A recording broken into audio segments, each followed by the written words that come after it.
আসসালামু আলাইকুম।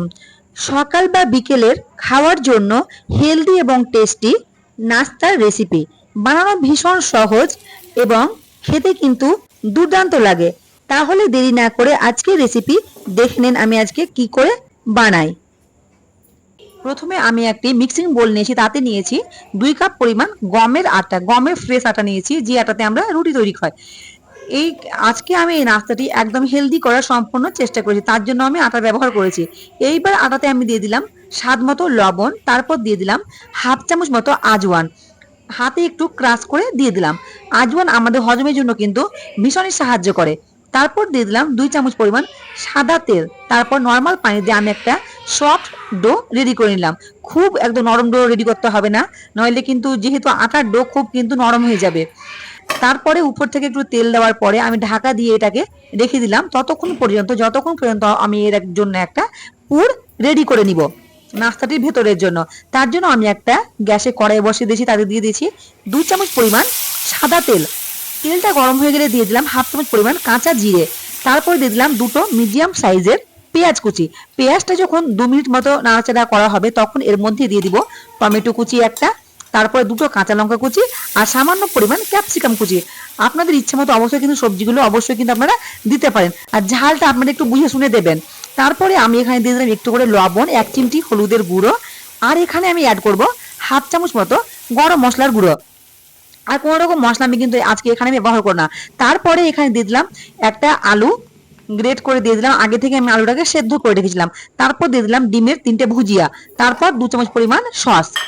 পুরটা একদম রেডি। এবার চলে এলাম আটার কাছে। আটাটা আমি একবার ভালোভাবে আরেকবার মেখে নিলাম। তারপর এখান থেকে আমি লেচি কেটে নিব। এখানে দেখুন মিডিয়াম টাইপের লেচি আমি রেডি করে নিয়েছি। এইবার আমি বেলনা পিড়েতে শুকনো আটা দিয়ে এক একটা করে বেলে নেব, ঠিক যেভাবে আমরা রুটি বেলি সেই রকম ভাবে, কিন্তু রুটির মতো অতটা ঠিক বড় হবে না, রুটির থেকে পরিমাণটা একটু ছোট হবে সাইজে। দেখুন কিভাবে আমি সুন্দর করে একদম বেলে নিয়েছি। এইবার যে তৈরি করে রাখা পুরটা এর মধ্যে একটু বেশি করে একটু পুরটা কিন্তু দিয়ে দেব। এখানে একটু বেশি পুর দিলেও কিন্তু কোনো রকম ঝামেলা নেই, যেহেতু আমি এটা পুর ভরার পরে কিন্তু বেলবো না, জাস্ট আমি এটাকে মুড়ে নেব। তার জন্য একটু বেশি বেশি করে দেবেন পুরটা, তাহলে নাস্তাটা কিন্তু খেতে ভীষণই মজার হবে। আর বন্ধুরা একটা ছোট্ট রিকোয়েস্ট, ভিডিওটি প্রথম থেকে লাইক দিয়ে শুরু করবেন, আর ভিডিওটি প্রথম থেকে না টেনে পুরোটি দেখার অনুরোধ রইল। দেখুন আমি চারি সাইডে একটু পানি লাগিয়ে দিলাম, যাতে এই যে রুটিটা ভালোভাবে যাতে সিল হয়ে যায় বা আটকে যায় না, খুলে যায় ভাজার সময়, তাহলে হালকা করে লাগিয়ে দিলাম। এবার আমি রুটিটাকে ফোল্ড করে নেব। দেখুন কিভাবে ফোল্ড করছি। ফোল্ড করা কিন্তু ভীষণই সহজ, একদম যে কেউ পারবেন। চেপে চেপে একটু ফোল্ড করে নিতে হবে। তাহলে বন্ধুরা আপনাদের কাছে ছোট্ট একটা অনুরোধ, আজকের ভিডিওটি যদি আপনাদের কাছে একটুও যদি আমার ভিডিওটি ভালো লাগে অবশ্যই কিন্তু লাইক কমেন্ট শেয়ার করবেন। দেখুন আমি কিভাবে ভাঁজ দিয়ে দিলাম।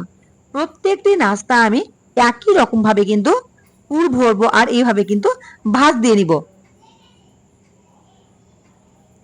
আর কে কোথা থেকে ভিডিওটি দেখছেন অবশ্যই কিন্তু জানাবেন।